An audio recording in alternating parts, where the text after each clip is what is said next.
What's going on, guys? Welcome to VOS Red Carpet. My name is Jackson Vunganyi. I want to thank you for joining us today on the show. As always, right here on Red Carpet, we bring you the latest in entertainment news, in sports, in fashion, in film and television from around the world. Let's get on with the show. And we begin with the 2021 MTV Video Music Awards, a night highlighting music and pop culture with some surprise appearances, live performances, and thousands of masked fans at the Barclays Center in Brooklyn, New York. Reuters has some highlights from the night. Check it out. Rapper Lil Nas X and pop star Justin Bieber won the top prizes at the annual awards show. Newcomer Olivia Rodrigo and K-pop band BTS were also among the big winners at the first major award show in New York to be held with a full attendance since the coronavirus pandemic. Bieber returned to the VMA stage for the first time in 6 years and took home awards for Artist of the Year and Best Pop for his single Peaches. Lil Nas X, who had a breakout hit with Old Town Road 2 years ago, won Video of the Year for his anthem Montero, Call Me By Your Name. Rodrigo took home 3 awards, including Best New Artist and Song of the Year for Driver's License in the fan-voted awards, capping a breakout year. BTS was named Group of the Year and won Best K-pop for Butter and sent their thanks by video from South Korea. Rock band Foo Fighters got the Global Icon Award, recognizing their 25 years in the music industry. Alicia Keys sang Empire State of Mind outdoors against the backdrop of the New York City skyline, while Doja Cat, Ed Sheeran, veteran New York rapper Busta Rhymes, Camila Cabello, Shawn Mendes, and Machine Gun Kelly were among those on stage. The ceremony also marked the 40th anniversary of the launch of MTV as a channel dedicated to playing music videos. And let's go to Africa. In Southern Africa, where disabled fashion designers in Malawi have long struggled against discrimination, especially in developing countries such as Malawi. Now, to combat the problem, Malawian fashion brand house of Exandria organized the country's first fashion show for people with disabilities. Lamek Masina reports from Blantyre. 21-year-old Ruth Chirwa went into fashion and design industry 4 years ago after her dream to become a pilot failed. Because at that time I had no school fees for a piloting course. What the well-wisher could manage at that time was to pay me for a fashion and design course. I had no option, and when I started, it was not that easy for me. Chirwa, who now owns the fashion brand Upis Designs in Zuzu, a city in North Malawi, says discrimination has kept her from gaining more customers and promoting her designs. People look down on me. They think I cannot make nice outfits. They think because I am disabled, I cannot manage what they want. So it has really affected me. And as a result, this has affected exposure of my products. She recalls an incident when a potential customer who was attracted to an outfit worn by her friend refrained from buying after noticing that Chirwa, who made the outfit, was disabled. So by the time when she entered my shop and saw me, she was seemingly very disappointed and did not expect that I was the one who made the outfits. She was disappointed with my physical appearance and returned without pressing any order. Though disappointed, Chirwa did not give up. On Saturday, she was among 60 participants at Malawi's first fashion show for people with disabilities, which the House of Zandria, a Malawian fashion brand, organized in Blantyre. Organizers said the All Shades of Beautiful show was aimed to address some of the challenges people with disabilities in Malawi face in exposing their talents and creativity. So I thought, okay, let me create a platform and give these people a chance to show people that having a disability is not having an inability, but they're also able to do amazing things, even more than what other people can do as well. And the plans are being made to help them sell their outfits without fear of discrimination. And in the long run, we want to create a hub where all these people can bring their things to that hub and people can come through and see and buy. And we already have a market, so we are creating that market for them so they don't have to go through the struggle of finding customers. Advertising would do all that for them.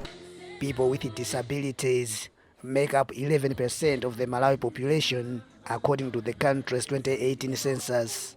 But many of them are ultra poor, largely because of discrimination in employment. Many complain they cannot get help from money lending institutions because of their appearance. The Malawi government says it is working to address that. We have the cash transfer program, which we also focus very much on the chiefs to make sure that when they are targeting, they've got not to leave persons with a disability. Because sometimes at a village level, they let them down without even retargeting them. Galiati said the government has also asked money lending institutions to prioritize entrepreneurs with disabilities like Chilwa and to promote their businesses. Lamek Masina for VOA News, Blantyre, Malawi. And now to the DRC, where performers dressed in cans, tubes, mirrors and other materials salvaged from rubbish bins paraded through the streets of Kinshasa for the 5th edition of the KinAct Festival, which aims to raise awareness of the environment as well as art. Check it out. One man's trash is another man's fashion statement at this festival in Kinshasa. Artist Chivas et la Multiplay emphasizes just that. In fact, I think it also allows people to ask themselves questions about materials and how, in fact, from an object, that it is kind of a waste. We can create something quite fantastic, quite incredible protean characters with different shapes. So it's actually reusing a material that is normally discarded and completely neglected to magnify it. The materials are salvaged from the city's rubbish bins. Artist and founder of KinAct, Eddie Ekete, spoke to Agence France Presse about the significance of the event. It fits in what we do. We find it dirty, very dirty, and that has been a long time. It's been a long, long time. That's why we are doing this festival. It's really for that reason to say, well, we live in West. What are we doing with this West? The Congolese capital has long struggled with waste management, with some 9,000 tons of rubbish produced by its 15 million inhabitants every day. Performer Shaka Mfumu Kabaka shares how items like CDs are repurposed as well. The CDs that you see and the records are things that are salvaged from the garbage to be used for creation. So what I often say about salvaging to transforming and creating, that's what I do. I've transformed this into a robot suit that you see and that passes a message of hope from the music.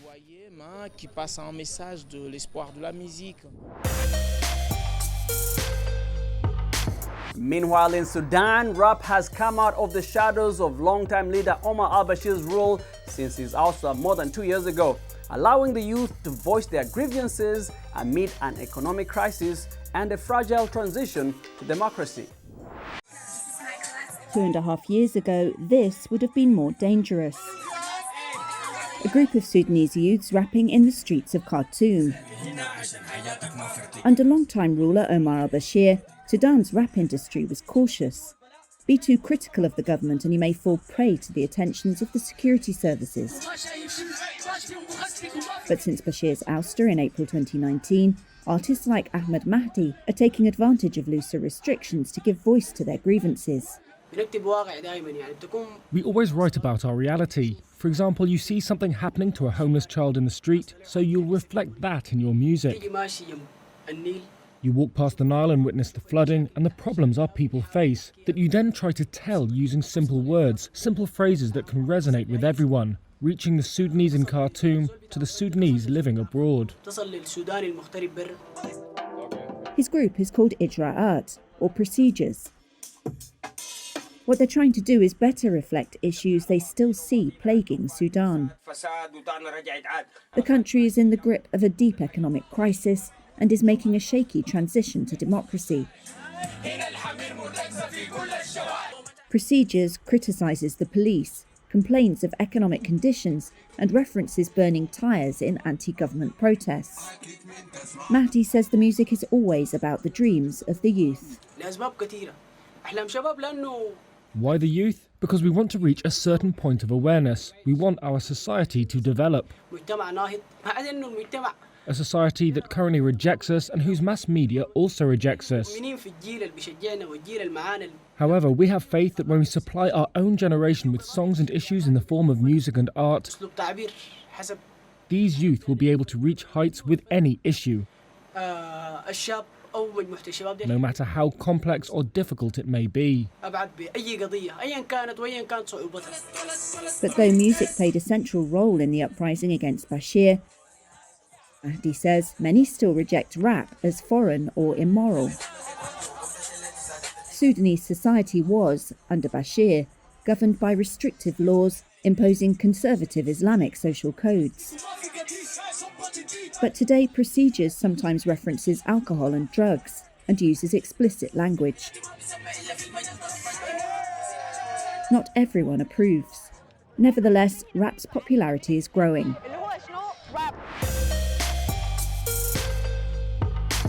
And we go to the Eastern DRC, where young people and children are becoming more and more passionate about roller skating, but they face infrastructure problems getting in the way of this activity. Ernest Muhero has more from Bukavu.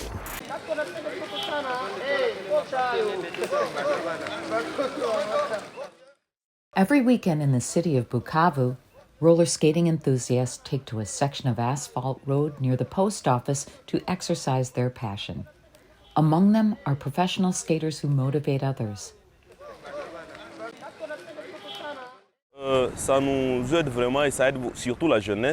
It really helps us, and especially the youth, not to wander around a lot, not to indulge in unimportant things, because rollerblading forces us a lot.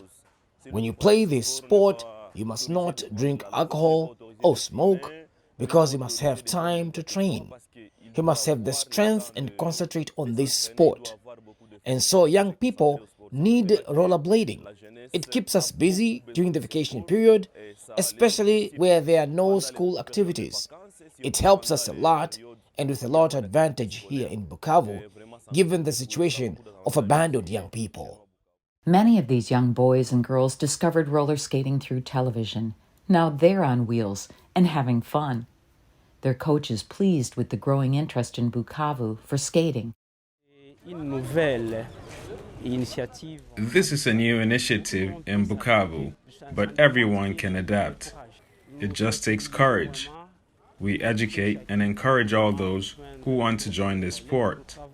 We work on the marathon, but also we practice the freestyle. The Bukavu Roller Skating League formed in 2020. Now, its members want a suitable complex for practicing the sport, and they're asking patrons to help raise funds for construction. We are determined to supervise the youth, determined to encourage young people to put their talents into practice, but we have infrastructure difficulties.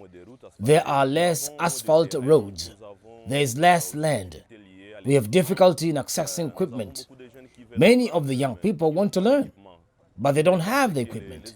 We invite the local and national authorities to give themselves for this activity, which supervises the youth. Some of these athletes skated their way to the recent National Roller Skating Championship in Kinshasa. And with that, we come to the end of our show today. I want to thank you for hanging out with me. My name is Jackson Funganyi. For more entertainment news, remember to check us out at voanews.com. We are also on all social media platforms, Facebook, on Instagram, and on YouTube, where you can watch our videos. Remember to share and subscribe. Until next time, goodbye everyone.